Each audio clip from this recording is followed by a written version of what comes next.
Good evening, everyone, and welcome along to some more TGP2 action here once again with some more Wednesday night fun.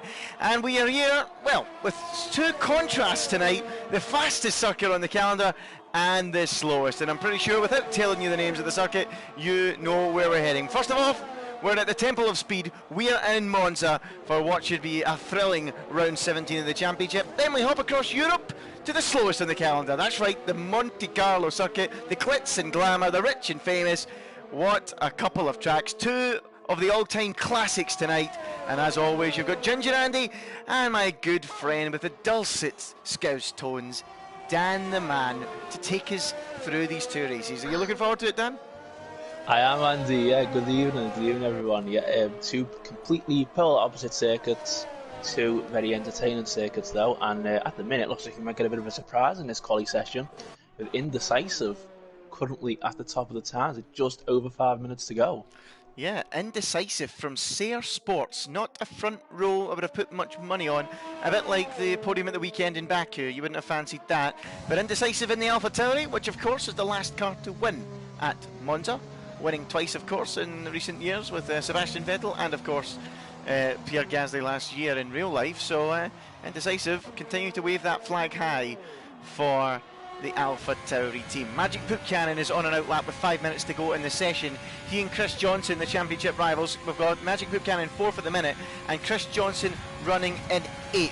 What a title battle it's been. It's been swinging one way then the other by 20 points to one driver, then 10-15 to the other, and then in recent weeks, Dan, down to single digits swinging one way or the other, and now we've got Chris Johnson on 279 and Magic Poop Cannon on 277, just 2 points between the drivers. Not only that, we've got Baza right back in form, isn't he? He's been on great form. We said it would be a miracle for him to get into the championship hunt. It still is a miracle if he gets there, but he's still just about hanging in there. He's on 221 points himself, and you know, it's a tall order, but he's still mathematically there.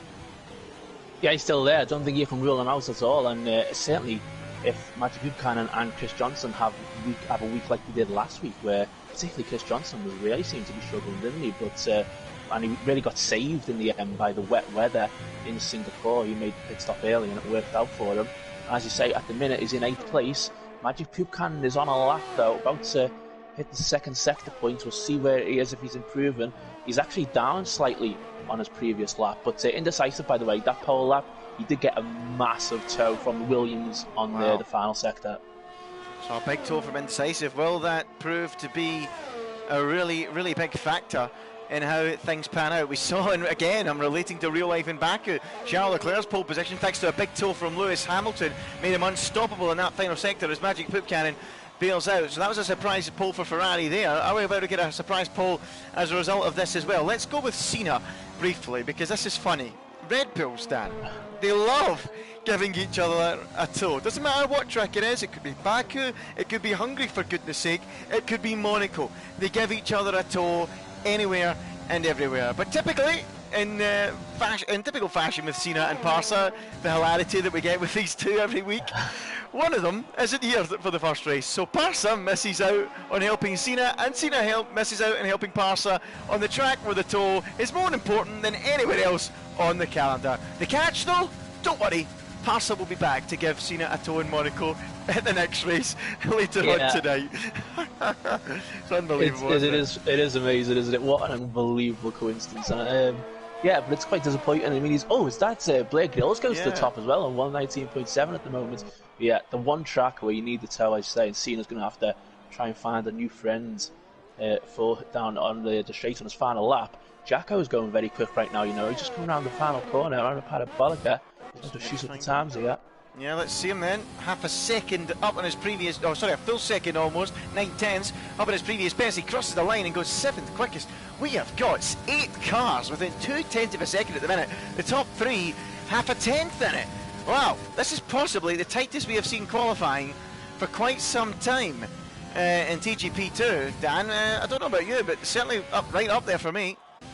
Yeah, this is going to be a really close one, and we should say, Sayre Sports invalidates there. It might be able to go again though for one more lap. We should say this is going to be, we believe, a wet race as well, so we might have some drivers from wet setups perhaps in this quali. We'll see. As Cena looks like he might get a bit of a toe down the straight into his car. No, he's 4 seconds off. He's not on a lap.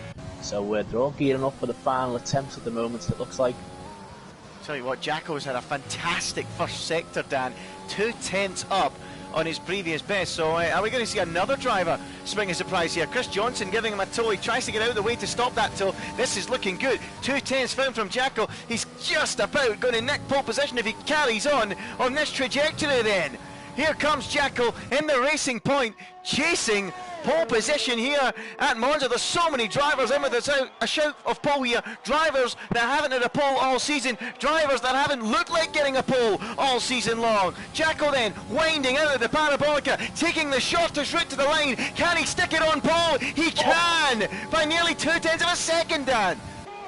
Brilliant lap, fantastic lap by Jacko, and I don't really think he had much of a toe, did he, for any of it? So brilliant stuff for Jacko. Everybody else now starting the final runs, and we'll see what they can all do. They're all going to be coming through the line here very quickly. Magic Poop Cannon only 6th at the minute. Chris Johnson only 10th. A lot of pressure on some of these championship contenders as Sayre Sports now makes his way through the Ascari chicane, and he might just pick up a lovely little toe from his Ferrari teammate Red Bull Kim, and that is exactly what he's getting. And here comes Sayre Sports then round the final corner. Both Ferraris working together on home soil here at Monza. The Tifosi, are they about to go into a massive roar as Sayre Sports crosses the line? He goes second quickest.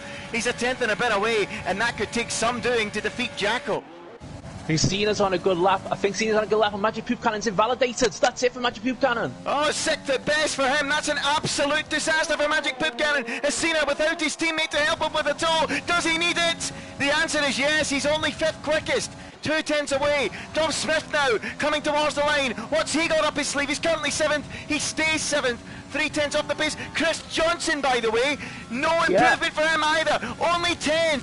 Alex Safro now making his way up towards the final corner. He looks like he could be one of the only men that may be able to deny Jacko the shock pole. Alex Safro, who himself has only ever been on pole once in TGP2, will be today. No, he stays 9th quickest. Mr. John on a slow lap. Tom Penguin goes 11th quickest, and that is the end of your qualifying session. What a session it is. None of the championship contenders in the top placings. It's a big surprise here at Monza. It's pole position for Jacko. Wow, first pole of the season then for Jacko. First pole in any TGP. It must be for quite a while for Jacko, but was not expecting that. So you got Baz 8th, Chris Johnson 10th, Magic Poop Cannon 6th. What a grid. Yeah, what an absolutely astonishing grid here for the Italian Grand Prix at Monza. Jacko takes his first pole of the season then. Sayre Sports, is that a first front row of the season? It must be, alongside him in second. Blair Grills is third. Indecisive up in fourth. None of these guys in the top four have even looked like they're threatened for a pole position all season. Cena is 5th. Magic Poop Cannon only 6th. Dom Smith is 7th. Baza only 8th. Zafro 9th. Chris Johnson is 10th for Mercedes. Sir Tom Penguin 11th, Blowing Wheel Nut, Mr. John, Angel versus Death, Red Bull Kim, Stereo Grand, and then 2 at the back. Dan, that has got to be the most surprising session of the entire season. Yeah, that was crazy stuff, wasn't it? I think it's gonna be a crazy race then, isn't it? We've got wet conditions, and I was talking to Dom just before we got going, and he was saying he does not like the wet weather and was frantically having to think about how to play this race. And there you go. There's the scenes. There's the conditions. I don't think it's going to dry up either during this race. So it's going to be wet all the way through. And, well, who's going to get a good start? And, well, hopefully they can all avoid damage into the first chicane. Yeah, Monza 2008 vibes coming here. And, of course, man in 4th position in an AlphaTauri. Vettel was in a Toro Rosso, same team really, isn't it? And Indecisive, can he be the man to keep that run going? With Gasly winning last time out in real life, we'll have to wait and see. It does look like intermediate tyres, Dan, doesn't it?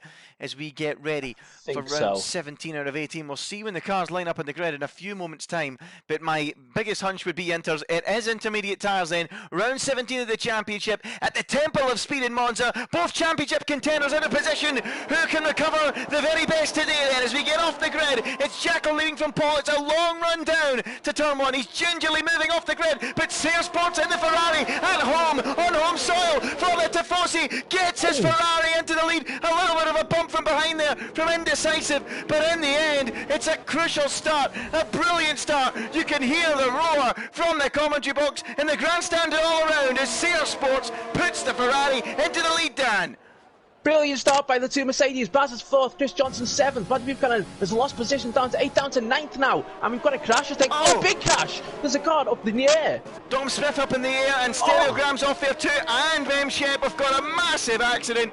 And that is a safety car deployed. What a huge accident as Stereogram gets going again. Dom Smith and M-Shape with the left front tyre folded up over the chassis, and hopefully both drivers will be able to get out of the car. Okay, safety car has been deployed, unsurprisingly, one of the biggest shunts of the entire season, Dan. And if I'm not mistaken, I think we've seen this in TGP1 a few years ago through Cover Grande, in the wet conditions where you just can't see, someone spins and they just keep piling into one another, a bit like Spa 1998.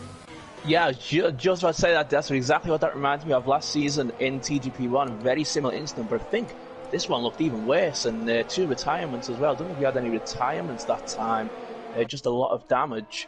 But wow, that was crazy stuff, wasn't it? And I know Blown Wheelnut's also done a bit of a Luizzi as well at the start. Thought he was going to come flying across the track, but he didn't. But he's going to have to pit. He's at the back at the moment. So somehow then, both the two Mercedes managed to jump Magic Poop Cannon, who's in 9th, who've actually had a very good start. But I think Magic Poop Cannon's actually got a bit of damage as well, you know. He might have to pit here. He might. Let's have a look then. Let's go on board with Magic Poop Cannon. Is it? Yes, he is. He is. You're right. You're absolutely spot on then. It's a disaster for Magic Poop Cannon. He and Chris Johnson had average weeks last time out. Magic Poop Cannon, you'd say the better, and did a good result in races before that, but this is beginning to unravel here for him as he comes into the box now, and it will be a brand new. They're having to queue both Alfa Romeos here, Blown Wheelnut waiting to be serviced as well. It's an absolute disaster for one of the championship contenders and his teammate as they both come into the pits and fit brand new intermediate tyres to go to the end of this race, and we're not expecting any pit stops here, so he's going to have to make his way through the entire field of Magic Poop Cannon, isn't he? He is, yeah. He's going to have to hope for some carnage as well up in front. A lot of drivers hopefully have an instance for his sake. Chris Johnson also picked up a penalty in all of that. I think that was when the safety car was deployed to one of the, so it's like ignoring the yellow flag, so he might get that removed. So we'll have to see what happens with that. He might get that penalty removed. But so we've got Chris Johnson in 6th, Baz 4th, and here comes Magic Poop Cannon. He's going to have to catch up to the back of the pack, down in 14th now. He's got a busy race ahead of him to make the positions up here. Yeah, he really does. It's going to be a real struggle for him, no doubt about it. We'll have to wait and see how quickly he can recover, and if he can recover, it's going to be really important for his championship hopes to come through that field. Sears Sports then for Ferrari, and the prancing horse at home on home soil hasn't looked like winning all season, but the Ferrari has turned up here, Dan, and looks like it's got the pace to contend. It does indeed, yeah. It would be incredible if Jose was to take the victory here. I'm just I'll try and have a look and see how his stats are in TGP2 over the years, because if he can win, he hasn't won this season, and we'll see if he can get a win here today. Yeah, see if he can. Well, the safety car's out there and try and tell us the last time he won. That'd be an interesting stat. It must be quite some time ago, but it's Sears Sports from Indecisive and Jackal. Not a top 3 we've seen at any point this season on pure pace, but here we are. Jackal then losing ground off the start. Indecisive got a little bit hot into turn 1, but I think he was really square on hitting the back of Sears Sports. So I don't think he actually damaged the car, so he got away with one there. And then you've got Baza, who's up 4 places from his starting position up into 4th place. What a start for him, and that's so crucial if he wants to keep his championship contention alive with both his rivals, if you can call them that at this stage, behind him on the road. Cena is 5th, and he's not moved up any places. Then Chris Johnson up 4 as well. So the Mercedes, as you said, Dan, earlier on, have had a fantastic start to this Grand Prix, both getting 4. Contrast that with Blair Grills. He's gone from 3rd to 7th, not the ideal start for him whatsoever. Then you've got the 2 Renaults, they're 8th and 9th, and Alex Zafra and Tom Penguin, both up a place or 2. Red Bull Kim is up 5 places. What a start for him as well. The Ferrari driver, the Viking, who moved teams mid-season, of course, from Haas to Ferrari, and now on home soil, putting on a good showing as well. So both Ferraris in the top 10. You've got Angel versus Death in 11th. Kaya is 12th, up 6 places. Poop Cannon, of course, the big story at the start of this race, the championship leader, down 7 places, and with a brand new front wing. Stereogram 14th, then Blown Wheelnut, then Mr. John. We lost M. Shep and Dom Smith in that colossal shunt that brought this safety car out in the first place. So, not long to go now, and Dan, it's going to be quite the restart. And yeah, let's see if the likes of Bazza, Chris Johnson and Magic Poop Cannon can make their way up to the front, or are these guys genuinely going to show enough pace to win? Well, I'm about to find out, I suppose, as Joe begins to back the pack up. And yeah, it's 158 races since Joe last won in season 21. And season 13 here in Italy was where Joe turned the tables on Dom, famously on F1 2014 as well. So certainly has history around this track. Let's see if he can convert it in the Ferrari, as you say, into a home victory. Yeah. He's going to have to try and nail this restart first. Oh, Cena departs the session, so that's a place gain potentially for Chris Johnson. But Bernd Mailander is now in the pit lane, and Sayre Sports is just waiting to pull the trigger as he comes round the Parabolica in these wet conditions here at Monza. And the Ferrari on home soil finally heads across the start-finish line to begin lap 4 out of 13. And we're properly racing once again. And Indecisive, by the way, has not had the greatest of restarts, and that Italian 1-2 is looking a bit vulnerable as Jacko's on the attack, but so is Bazza, continuing his fine start to the race, and he's dived down the inside of Jacko and has already put manners on him and moves his Mercedes up into the podium places, Dan. We'll talk about a late season charge. Bazza is really coming on stronger suddenly at the moment, isn't he? Magic Poop Cannon is up to 12th. He's got past both the Red Bulls, one of the Red Bulls pit, of course, in Cena. So Indecisive then still in second place, just managed to keep it. But you have to imagine Bazza will be on him very soon. He will be, as Sir Tom Penguin is on Blair Grills at the minute in the fight for 7th and 8th position, and he's clipped the back of Blair Grills, forces Blair Grills a little bit wide. Tom Penguin loses the rear end, he's going to just about avoid the gravel. Blair Grills couldn't do that, and Red Bull Kim in the Ferrari breezes past Sir Tom Penguin, and will he hang Blair Grills out to dry? Yes, he will. That's another driver to hang up on the washing line, Kim, as he dispatches both of them and moves up into 7th place, and you can hear the cheers all around in the grandstands as Red Bull Kim makes the move, but Sir Tom Penguin is coming back at Red Bull Kim. Side by side, under the old racetrack they go. Is it Red Bull Kim? Is it Sir Tom Penguin in the brakes? What a battle between the two! But Red Bull Kim hangs Sir Tom Penguin out to dry as well. Oh, what a race from Red Bull Kim, and the Ferrari fans love that. He's flying here at Monza. Yeah, I heard it's a Fousey go crazy. It sure can be. Here comes Sir Tom Penguin again, back up the inside of Kim. Makes it stick. Kim back underneath him again. Go on, Kim. This is brilliant stuff between the pair as they head across the start-finish line. Action aplenty. Tom Penguin holds on, but Kim is back in the slipstream, and look at Magic Poop Cannon. One of the championship contenders allowed to get involved as well. Tom Penguin holds on still. Kim goes late on the brakes. Can he get it in there? Not quite. And Tom Penguin is through. But that's one of the great battles of the season so far, Dan. Epic stuff as Poop Cannon's on the charge and up to 9th now. That was fantastic, wasn't it? Blair Grills almost went into Magic Poop Cannon there as well, but Magic Poop Cannon stays ahead and gets moved on. We've got Kaya out the race now, but I think he's retired in the pit lane, I think, so it's all good still. So is Red Bull Kim going to come back? No, he's not. Oh, he's got a bit wide. Oh, no. Misses the chicane, he'll rejoin, he'll try and rejoin safely, and he loses a position to Magic Poop Cannon, and he might lose one to Blair Grills now, and he does lose one to Blair Grills. So Kim back down to 10th then, but he's really in the thick of it, and he looks like he's really enjoying himself out there in the damp conditions as Red Bull Kim. So he drops now to 10th, Blair Grills up to 9th, Magic Poop Cannon in 8th with Sir Tom Penguin in 7th, as we have lost Stereogram from the race, and that is a virtual safety car. Where is that? Exit of second Lesmo, maybe? Yeah, I think it is, isn't it? Yeah, it is. Exit of the second Lesmo. So Stereogram out the race, virtual safety car then. I don't imagine it'll be for too long as Magic Poop Cannon has made his way up into 8th place. Then we've got Chris Johnson 5th with that penalty, remember, although that might get removed. Bazza is right on the back of Indecisive, and if he can get a good restart, we might be able to go for him once we get going again. Of course, we don't know when, but he's closing in on him. Got to be careful not to get a drive through. Here we go. Yeah, we're going now, and Baza is not hanging around, is he? That's another one. He's overtaken into turn one. He passes Indecisive and moves up into second place and can begin the hunt of that Ferrari and try and ruin their dreams of a home victory, just as Lewis Hamilton did to Kimi Räikkönen in the Mercedes against the Ferrari back in 2018. And Alex Zafro nearly got Chris Johnson to restart as well, and he's right on him now, going into the second chicane. He might go for have a chance here. He might do. The championship contenders are in the thick of the action here, and Chris Johnson holds on for now. He survives that scare despite a little slide on the exit of the chicane, but he holds on at the minute. And wow, I'm really enjoying this race so far, Dan. Some great battles going on throughout the field and continuing for a number of corners.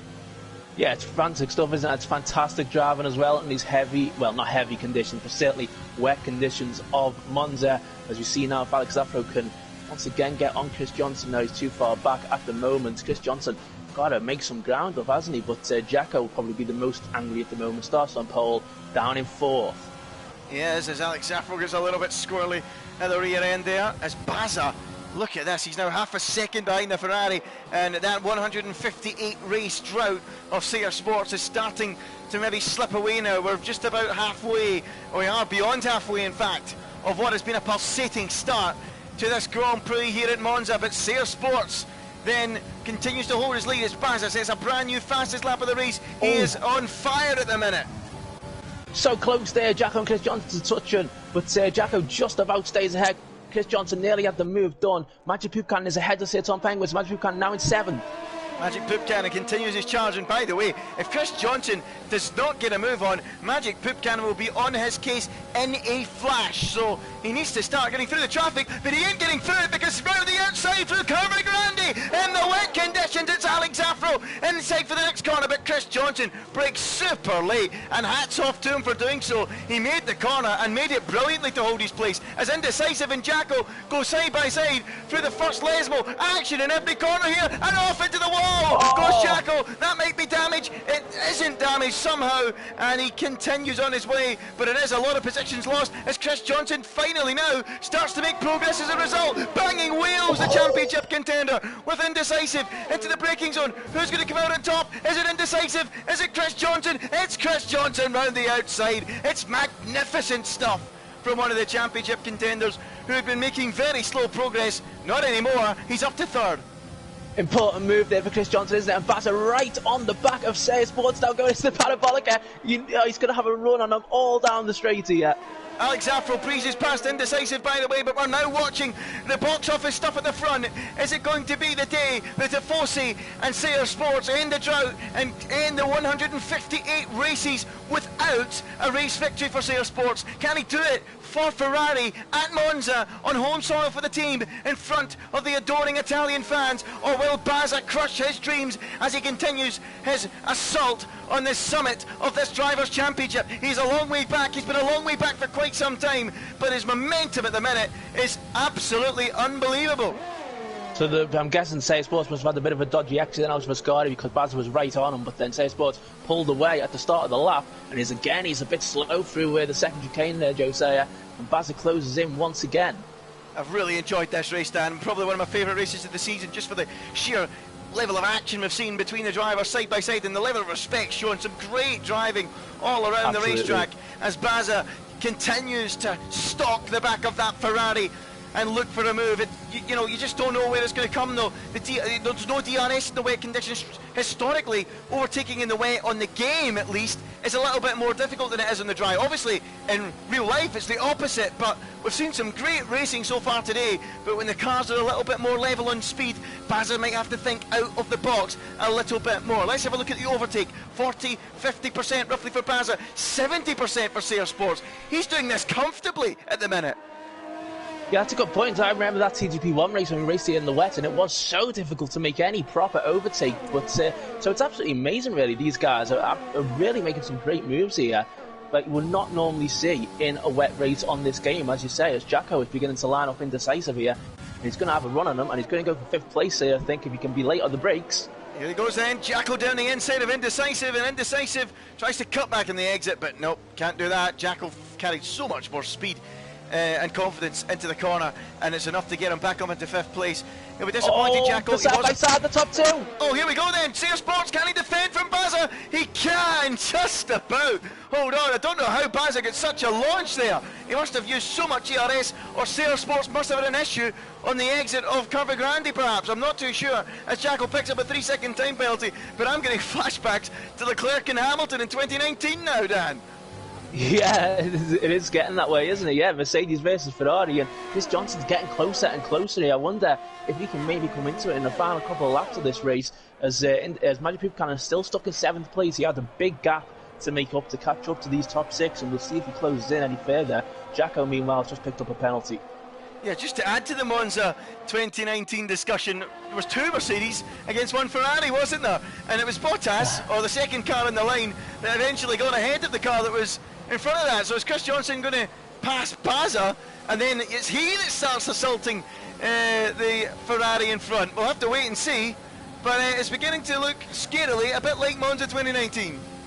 It is indeed, yeah, but Baza is still fighting for this World Championship, and he will not want to let Chris Johnson past him here. And I hope Chris Johnson would be crazy to go for any sort of move there. So Sport has pulled away a little bit on this lap, you have to say. But they've got a lap car coming up now, but hopefully that car will ghost. I'm going to add even more scariness of similarities to the 2019 Grand Prix. It's a Renault in 4th, which was Daniel Ricciardo in 2019, and it's Alex Zafro here. So the similarities just keep on coming here at Monza. As Sear Sports continues to lead, Baza West goes wide, cuts the chicane, gets back on, that will allow Chris Johnson to have a little look. Baza slews to the right ever so slightly, just to cover him off, and Chris Johnson cannot find a way through. What is going on with Magic Buchanan, by the way? He's still down in 7th place. He needs to start making some moves, or Chris Johnson is going to take the lead of this championship. Well, we've seen the Mercedes go off at that chicane as well, didn't we? In 2019, although it wasn't as bad as, although it wasn't a bad day for Baza than it was for Hamilton on that day, as Magic Buchanan is still getting close now to indecisive, as you say, less than a second behind now, but still 3 laps to go. Oh, Chris Johnson's got Baza. Yeah, there he goes then. Has Baza made a mistake? He must have done it for the sake of the exit of Ascari. Yeah, I must have. I was looking down at my phone there and I've missed it because I was actually watching Chris Johnson there. And Baza is now is down to 3rd, and now he's under attack from Alex Zafro. So Baza has slipped up at the Ascari chicane, and Alex Zafro now is all over the back of him. Chris Johnson is through to begin his attack of Sear Sports. Unbelievable scenes here. I was looking down at my phone to get the championship standings up, and I've missed a move that could be crucial for the championship, Dan. Sorry, folks. Well, I wonder if Chris Johnson does not get a penalty for that 5 seconds with the safety car, that might well be the end of Baz's championship chances. I have to say, he's shown brilliantly the past couple of weeks, but that moment may well have cost him, and it would cost him even more if Alex Zafro has it going over the second chicane here for 3rd place, which I think he is. Oh, he wants that podium badly, doesn't he, Alex Zafro? But he can't quite do it there. Baza slides, makes a mistake, onto the grass goes Zafro and picks up a time penalty. And I've got to say, I think that one is a slightly unfair one, and I'm sure he'll get it removed. Oh, he's lost it! Oh, he's in the wall! He's thrown it away! Oh, the frustration got the better of him, and he makes a mistake and drops to 7th now. Oh, what a shame for Alex Zafro. What a mistake to make. Can't imagine Alex Zafro's going to be too happy with Baza there, because I got the penalty, not his fault, and then made the error into the next corner, and he'll be so frustrated with that. Chris Johnson is less than a second now behind Sear Sports. He wants this win. He wants this win. It didn't look likely earlier on. He didn't show great pace.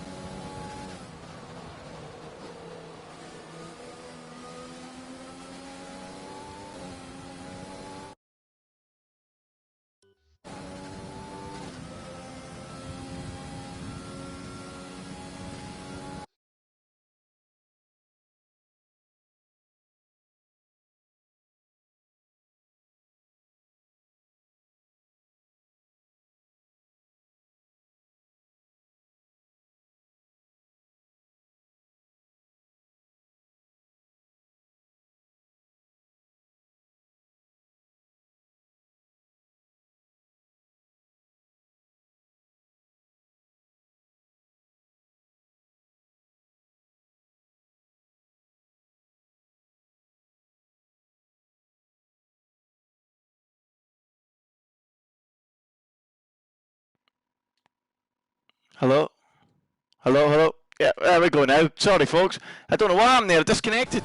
Totally disconnected. But we are back, and we're back at a crucial moment of the race with Chris Johnson attacking Sayre Sports on lap 12 out of 13. My mic just totally disconnected there. Don't know why, but the game decided that we're not having any more Ginger and Andy commentary. But we are back, and now you can now see that Chris Johnson is right on the tail of Sayre Sports, and he is desperate to try and steal the victory away from the Ferrari, from the Tifosi, who are on the edge of their seats. They are desperate to see Sayre Sports' first victory in 158 races, and what a place to do it for Ferrari, for the Tifosi on home soil. He's got one more tour of the Temple of Speed to make it a fantastic result and make this crowd go absolutely wild here at Monza. It would be a massive moment for Sayre Sports. What a place to end that drought. What a place to go and send the Tifosi wild on home soil. He's not shown great pace all season long, but what a place to come and deliver it.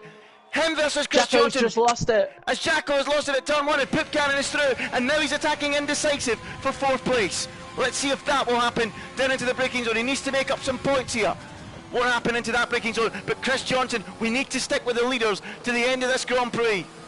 Sayre Sports trying to end a 158 race run without a victory. Can he do so? Chris Johnson trying to take the lead of the championship. As it stands, he will take the lead of the championship. But can he then go on and win this race? Steal it from Joe Sayre? The Ferrari fans are on the edge of their seats. All their nails have been bitten to the bone, but it looks to me like Sayre Sports might do it. Can he just get to the line? He's got enough batter in his pocket. We've only got the Parabolica to go, and I don't think Chris Johnson is going to be able to do it. The Ferrari fans are on their feet. The Ferrari mechanics scatter from the garage. They make their way onto the pit wall. A 158 race run without a victory is coming to an end as Sayre Sports for Ferrari, for the Tifosi, wins at Monza. What a result for him. What a result for Ferrari. He wins from Baza on the road and Chris Johnson in third. But we don't think that 5-second time penalty for Chris Johnson will stand. Magic Poop Cannon is fourth. Sir Tom Penguin ends up fifth with Jacko sixth and Indecisive seventh. Blair Grills just beats Alex Zaffro.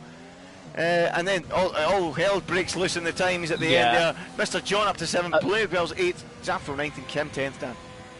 I think there's been a problem with the timing screens there because it says that Indecisive's a lap down. I don't think that's right. I think Indecisive has finished this race in 5th place. I'm pretty sure. I think that's a glitch on the game system. We'll find out with that penalty for Chris Johnson. But anyway, this is Joe Sayre's race. And he has, 158 races. I'm not sure if that's a record for the most races between a win. It may well be for TGP2. I'm not too sure. But it's a long amount of races, isn't it? It sure is. Finally, he does it here in Monza. What a day for Sayre Sports. He's ended the drought here on home soil for the Tifosi. 158 races, no more. He has won the Italian Grand Prix, round number 17 of this championship here at Monza. Where were the championship contenders today? Well, they were well down the order at the end of qualifying. They came charging through, but the damage was done, and Sayre Sports had enough in his pocket to hold on and win the Italian Grand Prix at Monza for Ferrari. One of the moments of the season, Dan.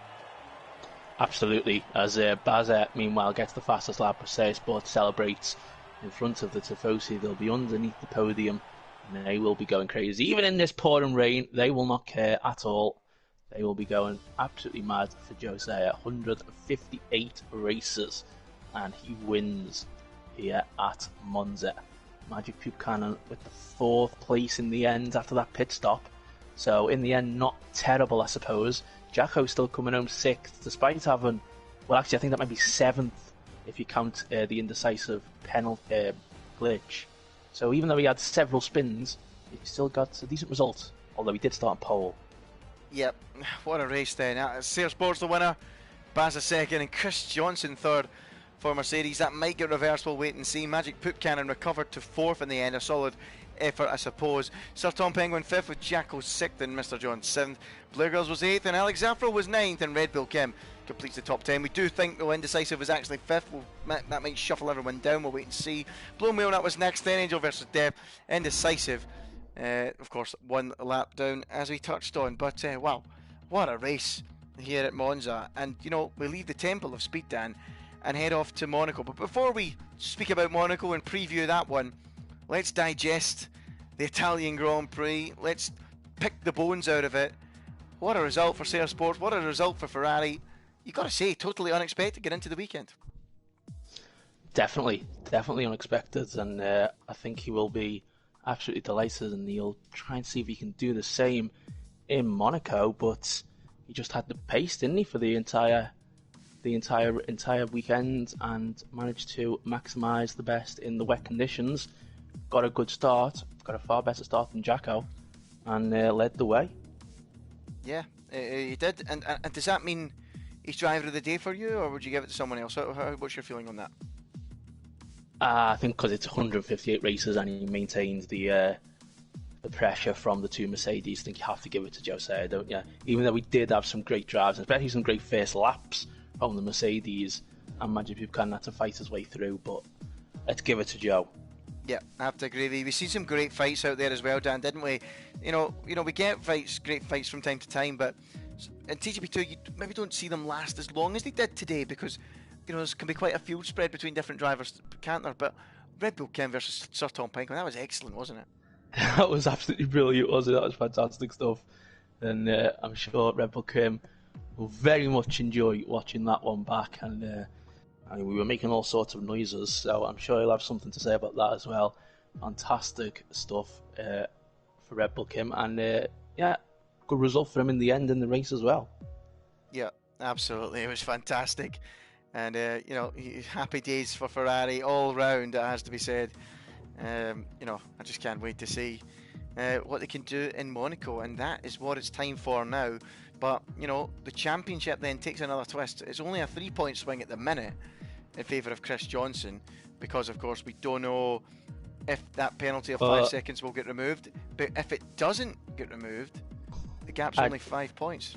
I think it is going to get removed. Just talking now to a few people, just talking to Chris as well, and it does look like it was a penalty given basically because for overtaking as soon as the safety car was deployed, and you couldn't react quick enough, and it just gave the penalty.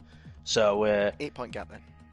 Yeah, it is a gap, but 297 for Chris, 289 for Magic Buchanan, and 237 for Bazza. So we've got 5 races to go now, and Bazza is 60 points behind.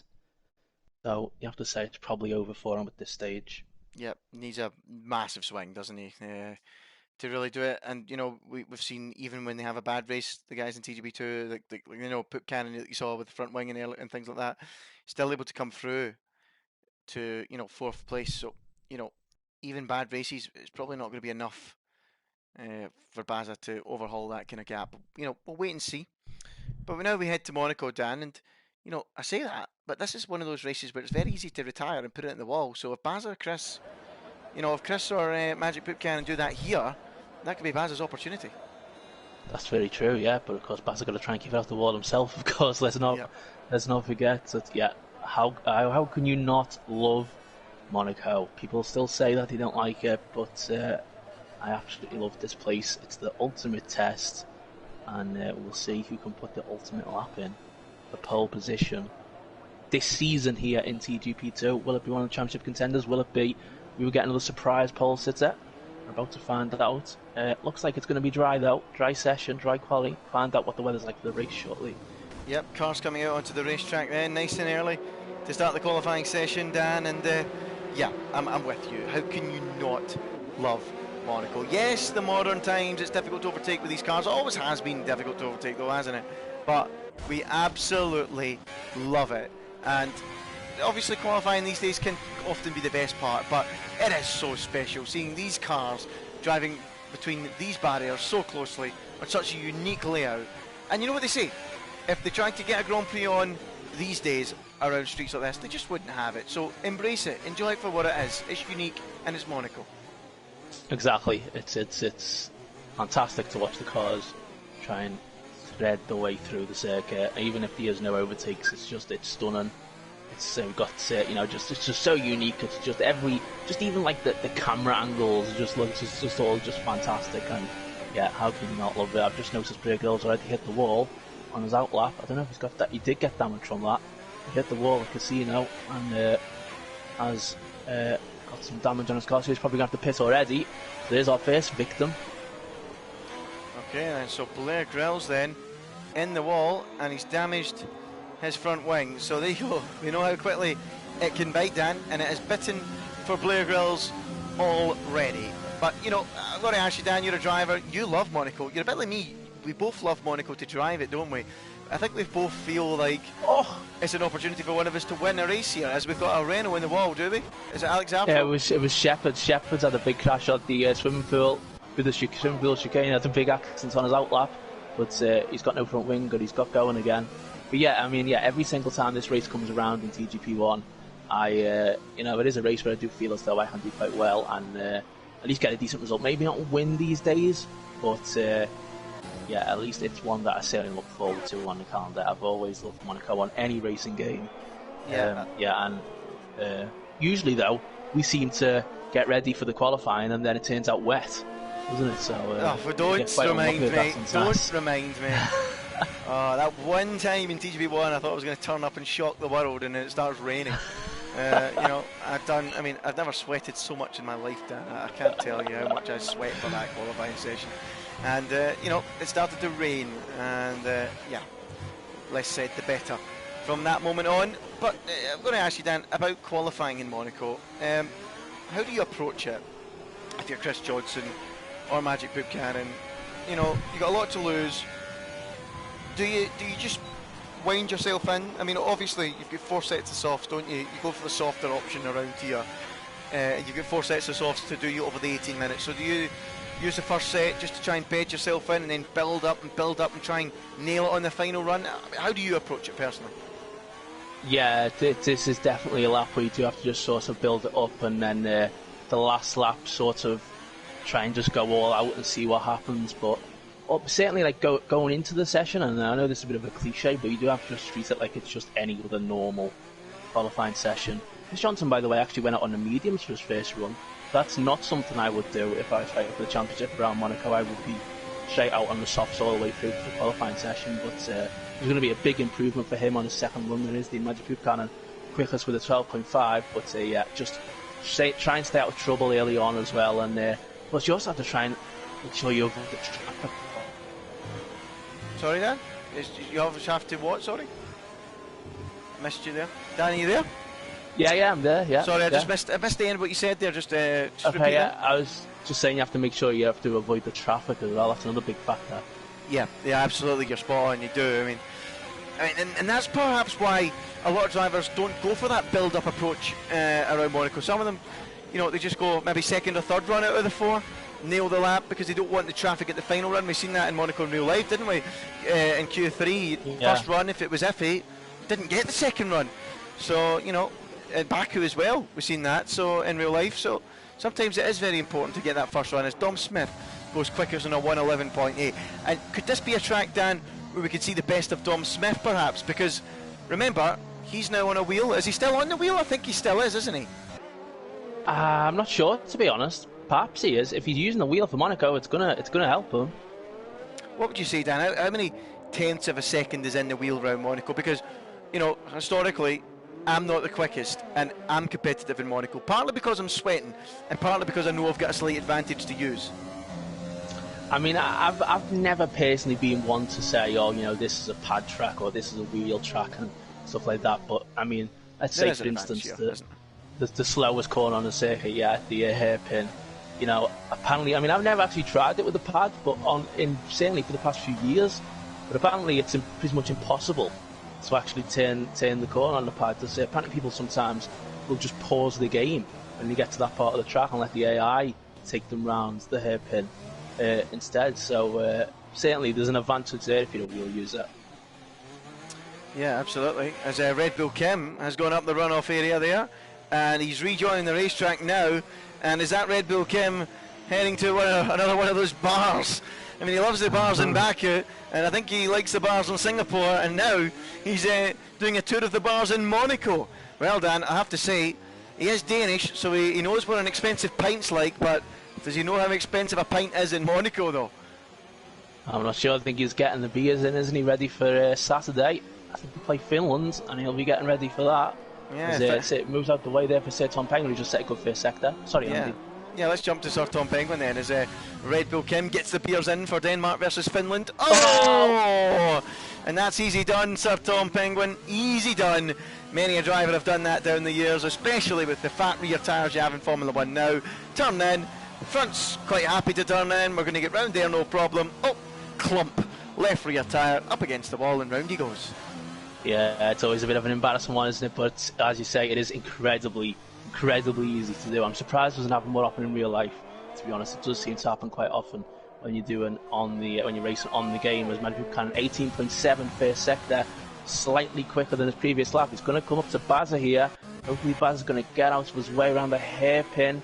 Coming up to Portier, and Bazza's still there. He might even be able to pick up a bit of a toe, I suppose, in the tunnel, possibly now Bazza gets out of the way. And Buchanan can launch it through this tunnel now and get prepared for the braking. Yeah, Parser and Cena will be disappointed that Bazza didn't give him a toe just to show as possible around here. As Magic Buchanan makes his way through the chicane and now through to back. What a corner this is. And then the swimming pool section, my favourite part of the track. And he's a full second up on his previous best. And I don't need to say it, even if he makes a mess of this, he's surely going to be on pole position by a decent amount. So here he comes round, Anthony knows it, up towards the line. Magic Buchanan heading for the line. It should be pole, and it's not. Oh. He loses time in the final sector to Dom Smith, who's a 10th clear. Dom Smith looking very strong with his opening run. He did seem slightly off it around the swimming pool exit and on Anthony Noakes as well. He had to have a few turns of the wheel. So he might have lost a bit of time there. It looks like Dom's getting ready for another lap as well. And I've just been told, by the way, that Dom is not on his wheel. He's using the pad. He's on pad then, as Sayre Sports heads to the line. The race winner last time out goes third quickest. Good effort there from Sayre Sports, continuing his form on to this weekend as Bazza. And it's 19-1 for the first sector. Yes, Dan? Yeah, Dom was 2/10 quicker in the final sector than Magic Buchanan on the laps. Yeah, no surprises there, because Buchanan was a full 9/10 up on his previous best. It looked like it was going to be 3/10 or so ahead of Dom at the line, but he just couldn't hook that final sector up at all as Bazza makes his way through the Nouvelle chicane and heads down towards the back. Dan, I have to say, this is my favourite section on the entire Formula 1 calendar. Chuck it into the back, fling it through the swimming pool first part, bounce over the curve through the second part. It's just breathless stuff, even on the game. I'd love to see it in real life. It's absolutely awesome, isn't it? Especially when you get it right. It's absolutely fantastic. Yeah, I think it just beats going through the S's at Suzuka, which is also pretty fun. Bazza only goes 9th, although Bazza also on the medium tyres for early on in the session. I want to see what Dom does here in the final part of his lap. I noticed he went a little bit deep at the hairpin, lost a bit of time. We'll see if he makes any improvement, though. Oh, yes, he does. Oh, he sure does make an improvement, and by some margin. Dom Smith loving the streets of Monte Carlo. He's on top by half a second now with 8 minutes to go. Aren't we in for our second shock of the evening, Dan? Well, he was half a second quicker that time round than that lap from Magic Buchanan in the final sector. 18. Oh, Chris Johnson puts a quick lap in. Oh, well, there you go, Dom. You've got competition. Chris Johnson shoots to the top of the timesheets with a 1:11.398, pipping Dom Smith by around half a tenth. But Chris Johnson is on top now, but he has got competition, and it's not from his main championship rival, it's from Dom Smith. That's the middle sector that Chris Johnson gained all the time there. We were fairly even throughout the other sectors of the lap. But Chris Johnson gained the time in the middle sector. As I said, I did see Dom did go a bit deep at the hairpin, and it might have cost him just a little bit of time. As Alex Afro's in a decent fourth place right now. Yep, 1:12.0 for Alex Afro, looking very strong again. Was looking like he might have had a podium last time out, but that spin between the two Lesmos put paid to that as Angel versus Death is weaving his way between the barriers and putting a nice couple of sectors together, one that might see him into the top 6 here. Angel versus Death then through Rascasse into Anthony Knows where that cone sits, just to show the drivers where to go, and across the line he will go. Is he in the 1:12s? Yes, he is, and he goes 6th quickest. Solid effort, 1:12.9 for Angel versus Death. think Jacko's on a good lap at the moment, just coming through here on his way to back. As I say, I also love this corner. Just absolutely go for it all, but don't do that. Don't do a Lewis Hamilton 2008. And he's actually still purple, 1.4 seconds up. He might still, well, I think he's still going to improve his time. He might still put it on pole, who knows? Yeah, here we go then. Jacko round the final couple of corners. I would say into the top 4 maybe is going to be the target here as he heads towards the line. What's it going to be from Jacko? He goes third quickest, 1:11.8, and then there's another man joining the challenge at the front in Jacko. Good effort. And Blake Grills goes fourth as well, just behind on a 1:11.8 as well. So how much do you think that lost them going through to back? That would have lost them a couple of tenths, wouldn't it? Definitely. Yeah, absolutely. I have to agree with you there. It would have lost them something. Dom Smith making his way out for an outlap. Chris Johnson's still in the pits. Red Bull Kim outlap. Who else we got on a quick one? Still winning on a time from Cena. Red Bull Kim, Indecisive, who's in the wall, I presume, and Sir Tom Penguin, who's in the pit lane at the minute. Who else we got on a quick one at the minute, Dan? You seeing anyone? I think we've got Cena about to start a lap and Sir Tom Penguin at the moment. I know Sir Tom Penguin's pitted. Cena's on an outlap. We've got Mr. John on one. Moment in the session. Mr. John on one. 18.8, I think it was, for the first sector.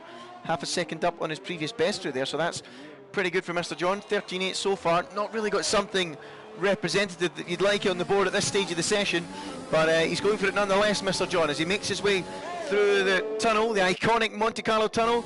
Comes out the other end, and you've got the sun shining, you're blinded as you approach the braking zone, and Mr. John, lovely through the Nouvelle chicane. That looked really tidy. This is looking like a decent lap from Mr. John as he makes his way through to back. He's 3/10 up on his previous best, maybe not as spectacular as I first thought then.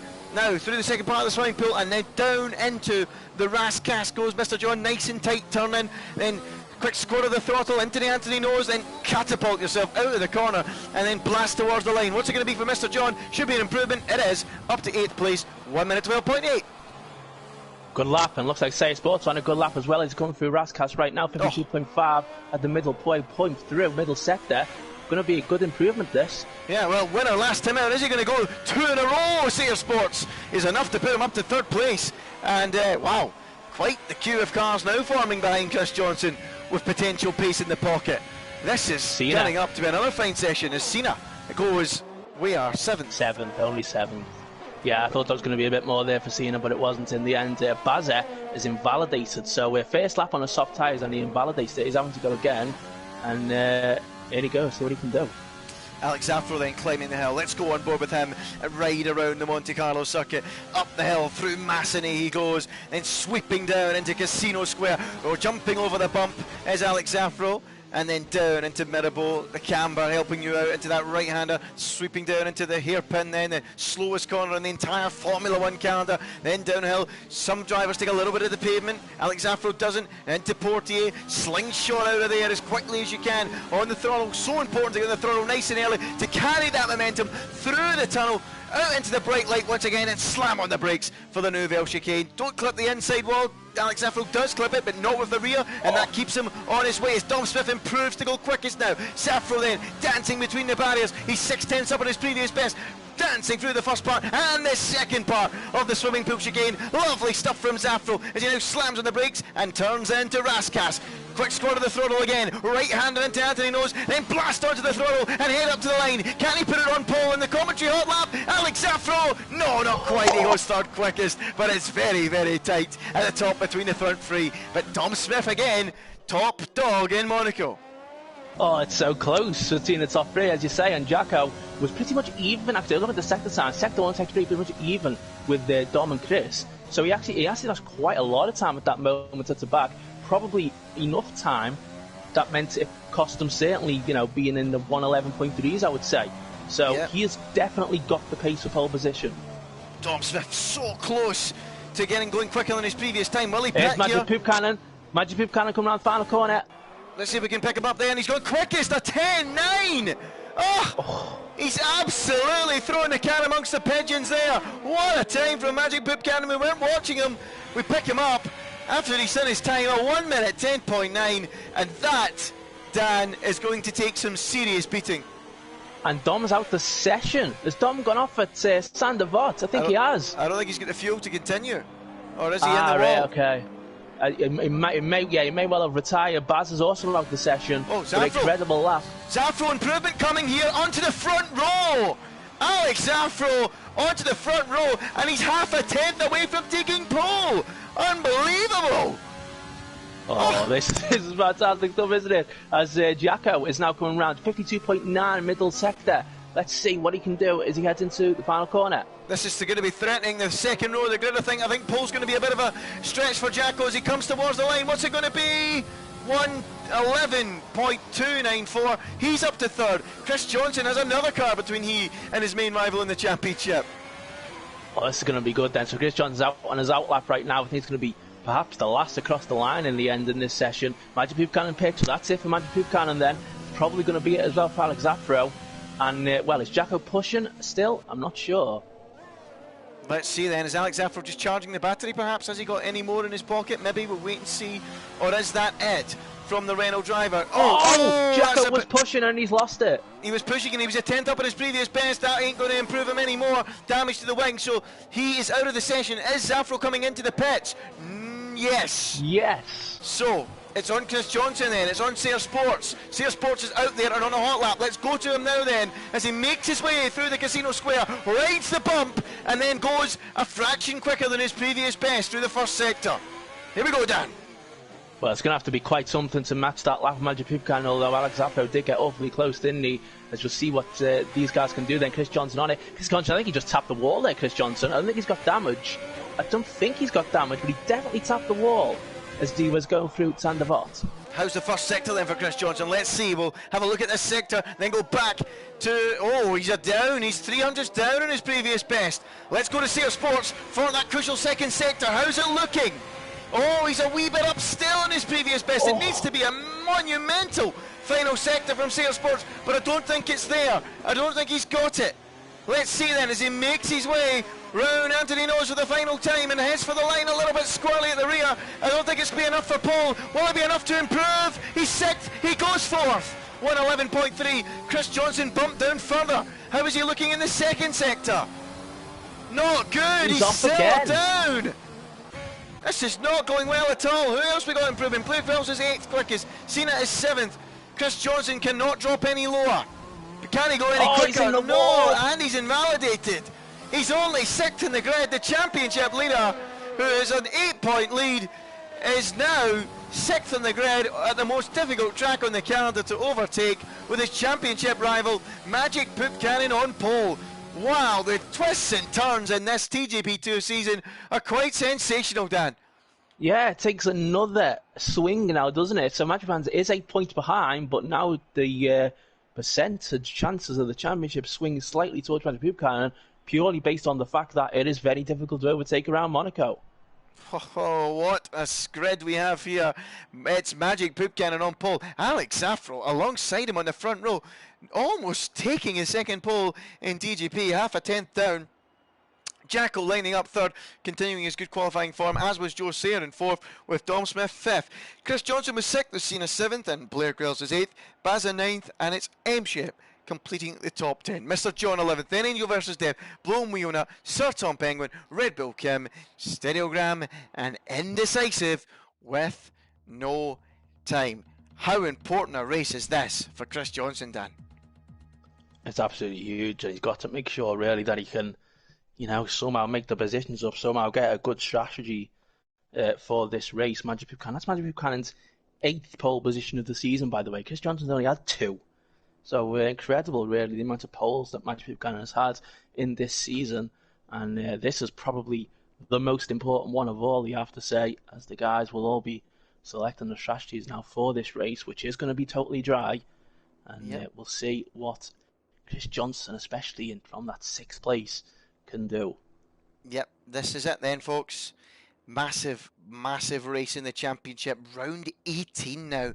We really are getting to the business end of the season. Still nothing can split the two contenders in the championship. 8 points in it, but there's a lot between them on the grid as the 5 red lights come on, and we'll be racing in the Principality here in Monaco when they go out, which is now, as Magic Poop Cannon leads down to turn 1. Alex Zafro trying everything he can to get into the snow. Look at Jacko having a look up the inside, can't quite do it. Sayre Sports Force banging wheels with him through the first corner, but it's a perfect getaway from Magic Pipcannon as he looks to take the lead in this championship. He leads away. Chris Johnson got ahead of Dom Smith off the line, but it's still Magic Pipcannon leading away as Blown Wheelnut, I think, is there an off at the back, but he's back underway once again as Chris Johnson dives up the inside of Sears Sports. What a move that is!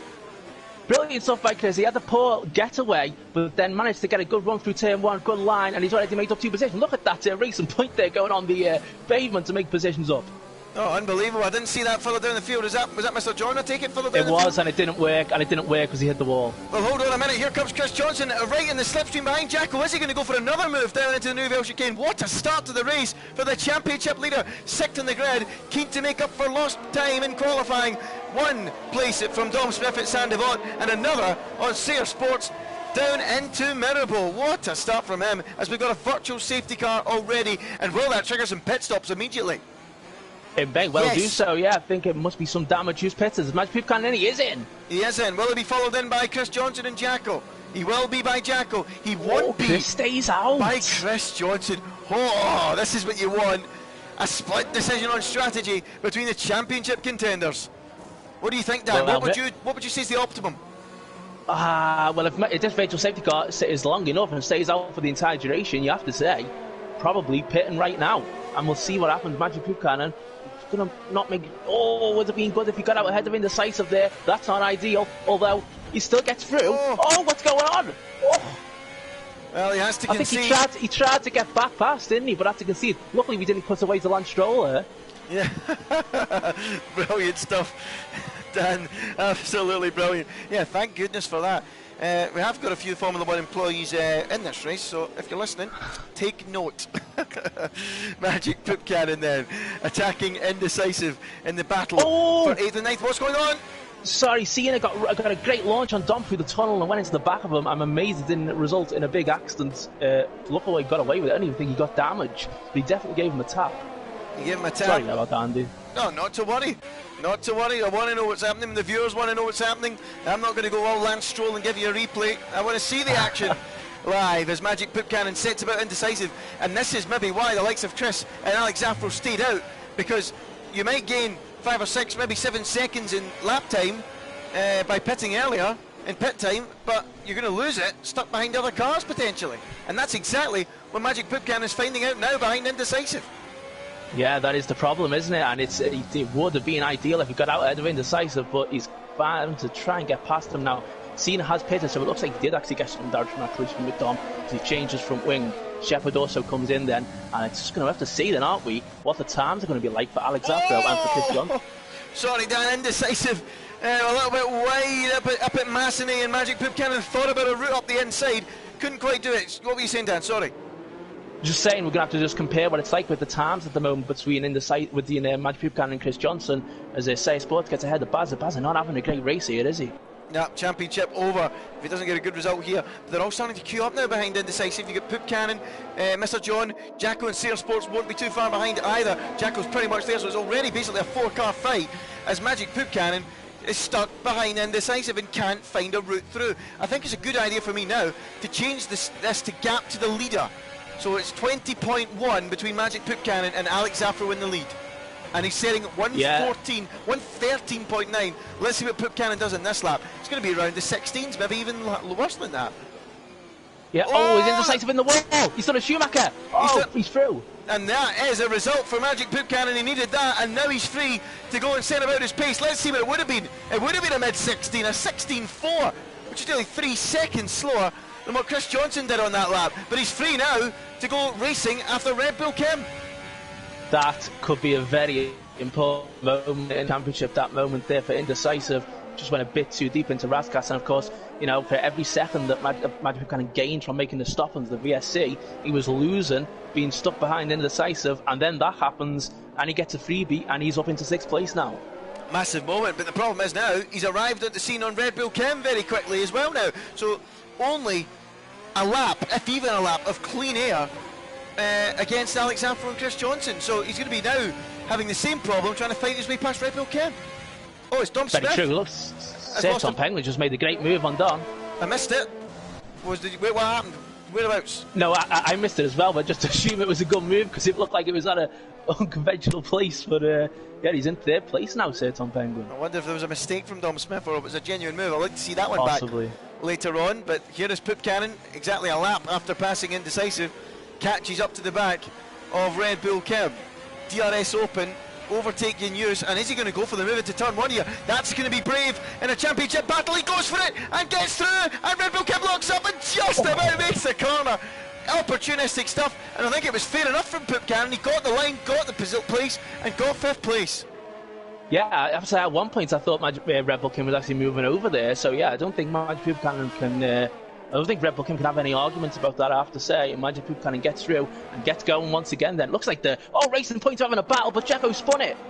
Oh no, Jacko facing the wrong way. He rejoins the racetrack now after a big spin up at the Casino Square. Perhaps he took a gamble and it didn't pay off. Indeed, yeah. They were side by side. I think those guys were battling with the Racing Points, and it resulted in him facing the wrong way. Yeah, a gamble up at Casino Square, and now another spin for Jackal, and the wing's now off the car. It's a forgettable day in Monaco for Jackal, and he gets going again, down in 13th place, and with a damaged wing. Not going to plan at all for him, as Alex Zaffro leads this race out front. Could this be a victory for Alex Zaffro? Well, it's 19 seconds the gap still. It's coming down, but only slightly. Just wondering how much a pit stop is under normal green flag conditions. I think this is good for Magic Poop Cannon right now. I think, could be wrong, but I think this is probably good enough for him. Would you say? It's so hard to say, isn't it? You cut the final corner, don't you? And then cut the inside of turn one when you make your pit stop. So is he within the delta or not? I mean, if you're Zaffro or Johnson, do you just wait for another VSC or SC? Because there's a good chance you'll get one. It might be best to do that. Yeah, we've still only had the one, haven't we? Because it's 2 seconds for Chris Johnson as well behind Alex Zaffro. So that's even more for Magic Poop. That's 17 seconds for Magic Poop Cannon on Chris. So that's the really important one, isn't it? He probably would get ahead of Chris, I think. Yeah. So we'll have to wait and see how it pans out as we look from this wonderful shot. I mean, now we go back to the on-track action as we were looking from the helicopter shot there, but we're now looking at Alex Zaffro going across the line. 17.8, the gap coming down. So I think it's almost as if he has to admit defeat at this point, isn't it? And just play for the VSC if he wants to win this race. Isn't that fair to say? I think that would be the best for him, yeah, as Say Sports gets into 8th place ahead of Indecisive. And Magic Poop Cannon and Dom pits. Dom has pitted then. Dom comes in for mediums. Tell you what, as Dom pits, maybe I'm wrong. Maybe I'm actually wrong. Because I'm forgetting, Dan, next car up the road for Magic Poop Cannon is Alex Zaffro's teammate, Sir Tom Penguin. So if he gets there, could there be a potential hold-up job there from Renault to get Alex Zaffro back out in front? Well, it's possible, isn't it? Yeah, that's certainly what I would be doing if I was Alex Zaffro. I'd be trying to contact Tom Penguin somewhere and tell him. We've got side-by-side action up at Casino Square as Cena puts a move on Indecisive, and Baza tries to get himself involved and can't quite do it. And we just caught the tail end of that there. But a big move there from Cena to get ahead of Indecisive, and what a train of cars this is behind Indecisive. 1, 2, 3, 4, 5 cars all in that, and Indecisive's pulling aside. He's getting out of the way. Oh, what a shame that is. I think he's letting Dom through, because Dom's just pitted, and Dom's on fresh tyres. Baza pitted under the safety car. And now let's see virtual safety car. Can Dom get ahead of Baza then? Fresher tyres, softer tyres as well. He's on mediums, Baza on hard. He should have a pace advantage, but overtaking is going to be so difficult. It is indeed, yeah. It's going to be impossible almost. Magic Poop Cannon, and then what's the now between these guys? It's 16 seconds now, so it's coming down even more. But as you say, he's still 6.6 seconds before he gets to Sir Tom Penguin. Yeah, so I don't think, unless Sir Tom Penguin slows right down and cuts his pace by around 3 or 4 seconds a lap, then there's not going to be any assistance from him for Alex Zaffro. No, I don't think they will be, as Dom's still getting very close to Baza. I think it's going to be a battle to watch for the time being, which is an unbelievable difference in terms of overtake. Safety car! That's the moment that Zaffro and Johnson have been waiting for, and now they can pit, and this should hand Alex Zaffro a golden opportunity to win the Monaco Grand Prix for Renault. Dan, this is seismic for him, and seismic in the championship battle as well, because Chris Johnson will pit and will surely rejoin in front of Magic Poop Cannon. Magic Poop Cannon just come through the exit swimming pool now. Chris Johnson is changing his front wing, crucially. That could cost him a few more seconds. And it might get Sir Tom Penguin ahead of him as well. Let's see how that pans out. I don't think it will. It's Poop Cannon's coming in. Pitting. He's coming in. What is going on here? Wow. Well, I'm surprised by that. I am really surprised by that. Why is Magic Poop? Why is he decides to pit there at that point? He isn't going to lose any places. That's why. Well, obviously he would have been ahead of Sir Tom Penguin. He would have been third, but he would rather be fourth and have fresh tyres. Is that a clever move? Might be. Oh, I don't believe this. 5-second time penalty for Alex Zaffro for a severe collision with Angel versus Death under safety car. Yeah, now, they usually get removed though, Dan, don't they?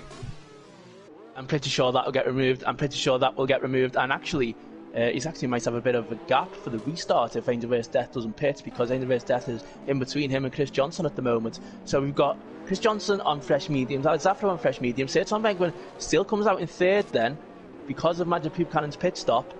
They are both on fresh softs. Wow, what a weekend this is turning into for the Renault team. They've both had a pole position, but neither have won a race. Is this the day where they either get a double podium? Oh, I don't believe it!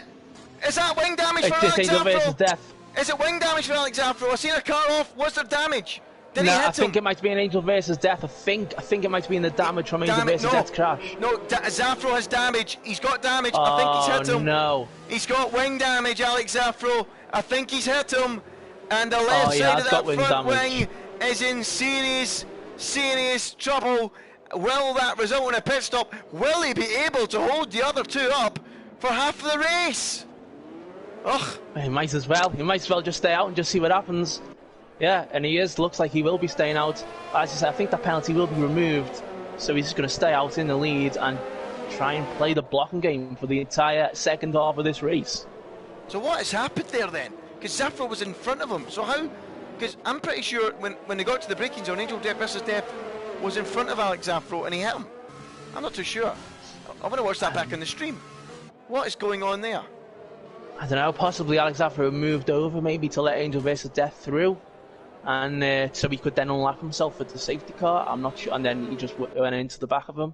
I'm not sure. I didn't actually see the instance happen, so that's just my guess for that. But that's such a shame for Alex Zaffro, isn't it? Just watching it back now in the stream here, just to get an idea, Dan, of what we've just seen, because I cut to it late, so I'm just having a little look now. Magic Poop Cannon running in fourth, then so Tom Penguin third. Then we shuffle up to Zaffro, and let's see. Yeah, Angel versus Death is in front of Alex Zaffro at that braking zone. So I'm not sure. I think you might be right. I think he might have let him go, and then it slowed him right down because he's in front, and he's gone straight into the back of him. Oh no, that is not good. That is horrible stuff. That's devastating for Alex Zaffro. He's going to have that wing damage now. Chris Johnson's got a fresh front wing. Sir Tom Penguin has as well, and Magic Poop Cannon. This is going to be difficult. Very difficult. The fairy tale. It looks so good for Renault, for Alex Zaffro to pick up a first win. He is still leading. It is Monaco. If there is a place to lead a race with damage to hold on, it's Monaco. But it's going to be so hard for himself to keep it out the walls. But here we are then, half the race to go. Can Alex Zaffro cling on against the championship leader Chris Johnson to win this race with a wounded car? Daniel Ricciardo did it, so can Alex Zaffro.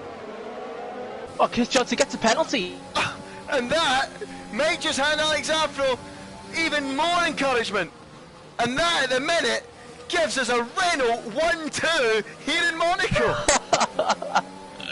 This is incredible, isn't it? This is unbelievable. Yes, I'm assuming Alex Zaffro gets a penalty removed, which I'm 99.9% certain he will. We could be on for a Renault 1-2. Well, if he doesn't get it removed, Sir Tom Penguin wins this race here in Monaco. Whatever happens, we're in for high drama, high shock, high excitement. What a story we have here. can Alex Zafro hold on and keep Chris Johnson back to the tune of 3 seconds if he gets in front, of course? Well, it's going to be quite the race. It's going to be a full-on hold-up job to the end for Alex Zafro. It's brilliant, isn't it? So we've got the 2 title contenders up at the front, and then the 2 Renaults who are just coming along to play the game and see what happens. And they don't have any championship ambitions or anything at the moment. They're just going for it. They're going for a good position on the track, and they're going to just see how it goes. Dan, I have 3 words for you.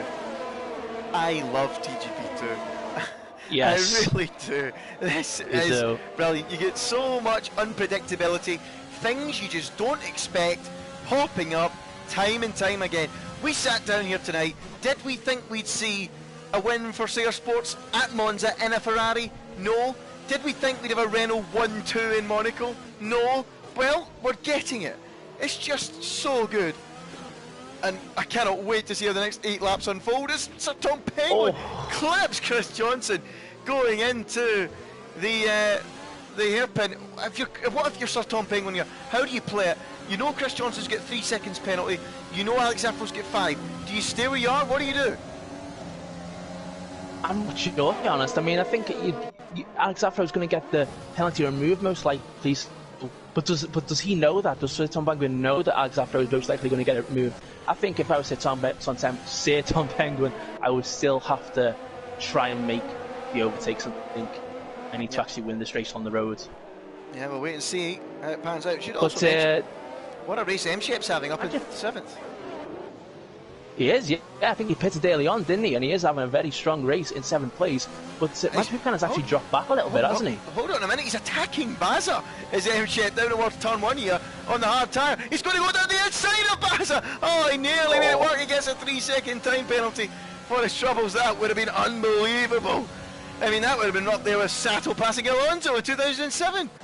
I think Baz is struggling, isn't he, with those hard tyres? Oh, Alex Zafro just hit the wall again. This could be Chris Johnson's opportunity. No, he decides not to go for it. Oh, he's all over the place at the moment. Has Sir Tom Penguin picked up damage because he's dropped off the tail of them? Yes, he has. Sir Tom Penguin now has picked up damage to that Renault car on the left-hand side of his wing. So both Renaults running wounded here in Monaco. As Daniel retires. If Badger kind of can't get past Sir Tom Penguin, could actually help Chris Johnson, because then the 3 seconds won't be applied, and obviously, well, the 3 seconds will be applied, but it'll be too big a gap. So this could be perfect for Chris. And by the way, Sir Tom Penguin must feel that car's handling like a cross-channel ferry. He has got no end plates. I mean, that is like a 1970s front wing. How is he going to be able to keep Magic Buchanan behind? Well, he might now, because I think Magic Buchanan damaged his own wing there. No, I think it may have been more bits flying off of Sir Tom Penguin's car. It's so hard to see, but he's just no way through at the moment, and the gap is now more than 3 seconds, and this will help Chris Johnson massively. At the moment, then, he stands to extend the lead, despite the qualifying. Looks like he might actually extend his lead. Is this a chance for Buchanan? Oh, he's going for it down the inside on Tom Penguin. Oh, so close, but Tom Penguin holds on, and now Dom Smith joins the fray. Oh, brave effort for Magic Buchanan. It's Monaco, it's worth it sometimes, and I think that was fair enough to go for, but he couldn't quite make it work, and he'll have to try again. Yeah, I think that was totally fair enough to go for it, but we'll see if he has to go now at the exit of the tunnel down into the Nouvelle Chicane. I think it's probably, the gap's a bit too much to go for a mad one there, and it is still tense between the top 2 at the front. Tell you what, this train is 3 at the minute. It's going to be 6 or 7 if Sir Tom Penguin continues to hold that back. But Chris Johnson is now right on the tail of Alex Zafro, who is really struggling with that wing damage. If he can just hold him for 3 or 4 more laps, he might be able to stay within that 3-second window. So let's see then, as they come across the line. Chris Johnson at 1:14.9. The pace is not really quick at the minute. We've got a car off. It's Baza. Had a moment, and he rejoins down in 10th.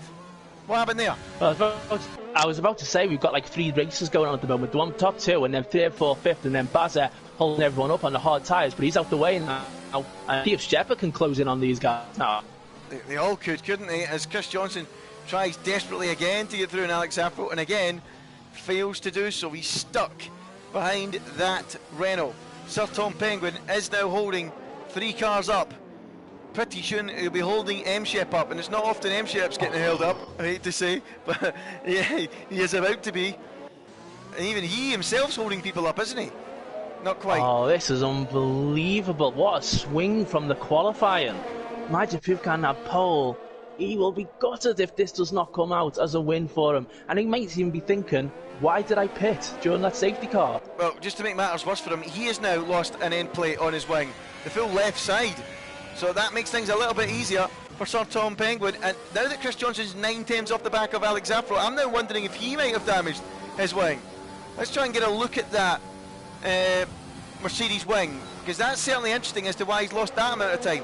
But no, he's still all intact. I don't think he has. So what's happened there? So Alex Zaffro's still on course then for his first win, and really now he's only got one car behind threatening him, and he has a penalty as well. So it's looking good, you have to say, for Alex Zaffro, assuming he gets that penalty removed, which, as I say, fairly certain he will. Here comes Magic Poop Cannon again. This time he's got a good run on Sir Tom Penguin. Has he got a route down the inside? No. Still no. And the Renault double podium dream is still alive here. What has happened to Dom Smith? He has now lost both of his end plates as well, and he's now no longer on the back of those guys. M-Shep's about to take 5th place from Dom Smith here. This is fantastic. This is brilliant. M-Shep has some damage on his front wing as well, but I think he's only lost one end plate. It's amazing, and this really is like just they all having to drive to survive here, isn't it? It's unbelievable. Got 4 laps to go, 3 laps. There's going to be a TGP version of Drive to Survive coming to your screens very, very soon on Netflix. Say Sports Editing, perhaps. We'll wait and see. But it is M-Shep at the minute trying to get in front of Dom Smith. He's unable to do so. Magic Poop Cannon is now pushing, quite literally shoving Sir Tom Penguin round Rascasse. He is literally screaming at him, get a move on, please. Oh, and he's letting him through. Now that is a bad decision from Renault to let him through. It's got to be a bad decision. Yeah, I'm not really sure why he done that, but look, Shepard's up into 5th place now. At this rate, could be on for 4th. For Sir Tom Penguin with the front wing damage, it looks like he's just sort of going really slowly now, struggling a lot with the front wing. Yeah, he's right down to the final strand of wing on one side of the car. There's not even the DP. I think that might be why he anymore. moved over, possibly. That possibly might be why he moved over, do you think? Yeah, but by moving over, he's allowing Magic Poop Cannon to reel the others in and threaten his teammates' potential first victory. Yeah, I certainly wouldn't have done it if I was in the car, but obviously that's what he has felt that he had to do, and maybe he's just going to try and see now if he can hold on to 4th place. Everybody behind him's got penalties. Yeah, well, with that kind of damage, M-Shep, even in Monaco, I think is going to get past him. But I mean, then again, he let Magic Poop Cannon through, didn't he? He still couldn't get past. But we'll have to wait and see. We've not got many miles and laps left, but Alex Zaffro is still looking like getting the victory. I wonder if Chris Johnson settled in for that position, thinking that that penalty won't be removed. It may well be that, yeah, because he would have to overtake him, and then Christian would have to overtake Alex Zaffro and then pull 3-second gap now, wouldn't he, at this stage? So it would have to be quite big. Maybe he's just willing to settle for extending his championship lead by 3 points over Magic Poop Cannon. Yeah, and for forgetting, of course, Magic Poop Cannon's got quite a bit of damage himself, so it won't be easy for him to reel these two in himself now. It won't be catching them hand over fist, won't he not? So, yeah, wow, quite the dynamic here. M-Shep now running in 5th position. Look at the battle behind him. Dom Smith and Sayre Sports right there. It's been a far cry from Monza for Sayre Sports, isn't it? Back down, fighting in 7th position and fighting Dom Smith and M-Shep for 5th.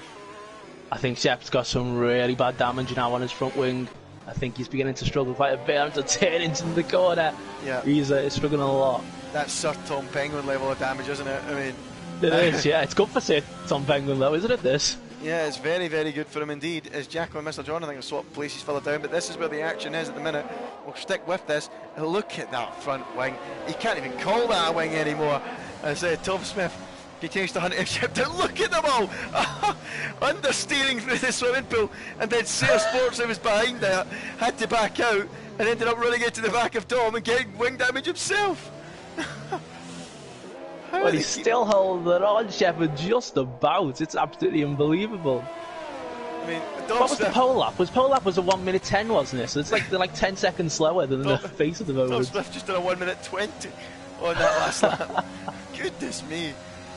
Oh, as my Xbox goes flying.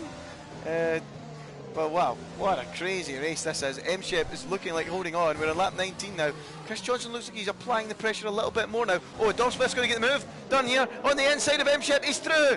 As soon as I cut away, I rejoin the action and I see the move. What about Sayre Sports? Can he get one done on M-Shep? No, he can't. Look at the number of cars in here now. Jackal, Blair Grills, they're all in there fighting. But Dom Swift clears the train just in time. Yeah, Jacko's coming into the game now. Let's not forget, at one stage, Jacko was facing backwards at Casino, and now he may well get into a top 5. Just noticed that Shep actually have a 9-second penalty. And now he's got no front wing, Shep. He's got none at all. I've just seen the wing go flying up into the air, and he's now losing positions hand over fist. Jacko and M-Shep side by side. This is going to be tears. M-Shep with no wing. Into the wall he goes. Oh, he says his teammates. And now they've both got no wing. Oh, who'd be Zach Brown and Andrea Seidel after that one? Absolute disaster. Well seen, McLaren don't give you wings. Well, and look at Sayre Sports going for Dom as well now for 5th, and Sayre Sports got a lot of front wing damage. He's going down the inside. Are they both going to make the corner? Yes, and Sayre Sports through, and Dom Swift gets a little tap from Jackal, who tries to pull alongside in the background. Unbelievable, but Sayre Sports, the race winner last time out, is up into 5th. He's stolen a march on them all. And at the front, I think he's going to get the penalty removed, and I think Alex Afro is about to win his first TGP race. Oh, what a massive story this is. Sayre Sports ended a 158 race run without a victory, but here in the next race in Monaco, you just can't write a script for TGP2, can you? Alex Afro rounds the final corner, comes to the line. We think his penalty will remove, and when it does, he will become a first-time winner in TGP1, and we're better to win your first race than in Monaco. Jarno Trulli, Olivier Panis, just to name a few. Alex Afro joins the club of first-time winners in Monaco. And Magic Poupcan hits the wall at the final corner. Well, imagine if he destroyed his vehicle. That would have been quite something. He's coasting to the finish line. And he'll get there just in 3rd place. And look at this. Like I would say, his Sports. Oh my goodness, the lack of wings here is unbelievable. Sir Tom Penguin 4th, Sayre Sports 5th. They're doing 1 minute 20s over the line here. Formula historic race that was on in Monaco a few weeks ago. I think they were bettering that. I think they had more downforce.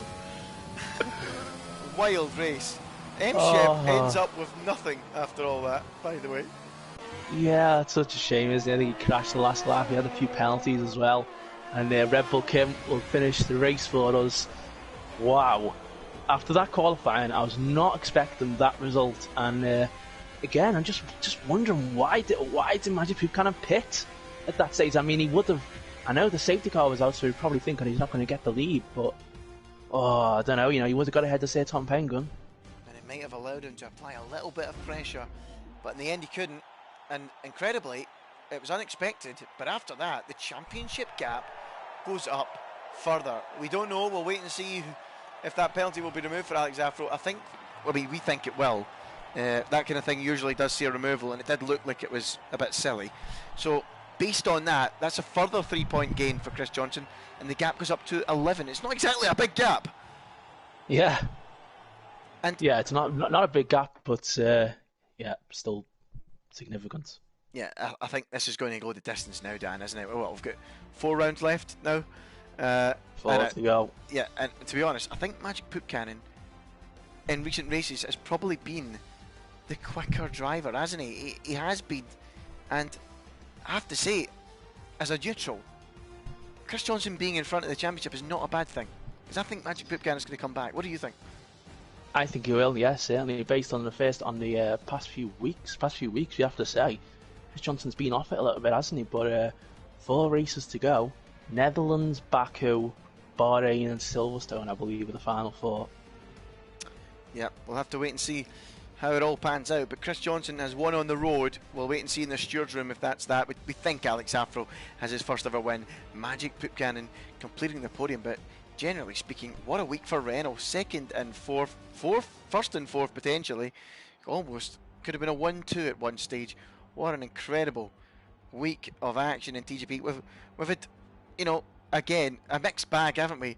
One race in the full wet, one race on the highest speed circuit on the calendar, one on the slowest speed, one race with great side-by-side overtakes, and one that was just pure comical and lack of front wings. What a race it, Dan. Your driver of the day from this one, I'm guessing Alex Afro. It's got to be Alex Afro for keeping his head and staying ahead when he was he got that damage and he stayed ahead at the front of the pack. You have to give it to him. Yes, I mean, Sir Tom Penguin, if he didn't move over from Adrian Poupcan, he could have got the podium as well. And by the way, Dom's just confirmed to me that he does keep the win, Alex Afro. Well, there you go then. We thought he would. We called it in the commentary box thinking that.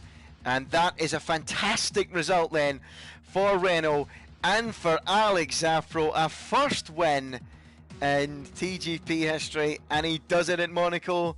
Jarno Trulli, Olivier Panis. There you go. There's another one to add to the list. Alex Afro. Well done. Something about first wins in Monaco, isn't it? Yeah, it seems to be the track, doesn't it? Where you suddenly will sometimes see a shock result, and that's what has happened today. And Alex Afro will be absolutely delighted with that, I imagine. And of course, it's very close in the constructors as well, I believe, for Renault going into tonight with their certain battles. So of course that will be a absolutely huge race, that being for Renault, of course. Yeah, they're in a battle at the moment for third in the constructors. 22 points behind Red Bull. Red Bull have not had a great night, have they? Red Bull have had a terrible night, of course. They haven't had any passer. Cena struggled. So Renault may well actually be third in the constructors now after that. Yeah, that's a big climb, a big point well made, Dan, in the constructors' battle. But we've only got 4 races to go now. 11 points between the top 2 in the standings. I mean, I think we both agree Poupcan is going to come back, but do we think he's going to come back and win it? I mean, who do you fancy at this stage, Dan? Who do you think will win the championship? I feel as though when it actually comes to it, and when we're actually going for, like, serious stuff, I have a feeling Chris Johnson might just sneak it. I feel like things sometimes just seem to fall his way. I think he might just do it, but who knows? I mean, the next race is Netherlands, I think, but then we have Baku, and we all know what happened there last season in TGP2 at Baku, so anything can happen with that one. We'll have to wait and see. And of course, let's not forget Chris Johnson famously does not have the most reliable internet connection. Yep, that's another very good point. You know what? And I'm not just doing this for the drama and for the for the disagreement to create uncertainty and excitement. I think Magic Poupcan is going to win the championship. I do. I really do. I don't know why. I just have that slight feeling he's got that little bit of a pace advantage, and I think that is just going to get him over the line. I really do think that. I mean, it really is fine margins now. I mean, it's 3 points here, 5 points there. It really is every week now being judged by a point or two. So, unless there's one seismic event that's going to happen in the next few weeks that really does swing it one way or the other, one driver makes a mistake after a late safety car and drops to 9th or 10th or something like that, maybe, Dan, yeah, that's kind of the only thing I can really see now that stops this from going the distance. Would you agree? I think probably, yeah, this is definitely going to go to the final night, isn't it? I think that without a shadow of a doubt, probably the final race, which I do believe is in Silverstone, yeah. And of course, let's not forget that for Bahrain and Silverstone, they've raced a little bit around those tracks earlier in the season with the short track. And I think Bahrain shorts, Chris Johnson had a few internet disconnections, if I remember. And he might be hoping for the same Magic Poupcan once we get there in a couple of weeks. Yeah, well, I suppose we'll just have to wait and see how it all pans out then. So, another week down, a few more to go then. What a week we've got next week, Danny. The penultimate races of the championship and the Euros. What a week we have in store next week. Hopefully I'll be in a very cheery mood with Scotland atop the group and England bottom of Group D. We'll have to wait and see. Maybe a frosty atmosphere in the commentary box with the Scotsman and the Englishman in the build-up to one of the biggest matches in a long time. But all focus will be on TGP. I'm sure we'll do a professional job. So that's all from myself, Ginger Andy, and Dan the Man tonight for TGP2. Be sure to join us again next week where the championship battle heats up that little bit more. That's all from us. Good night.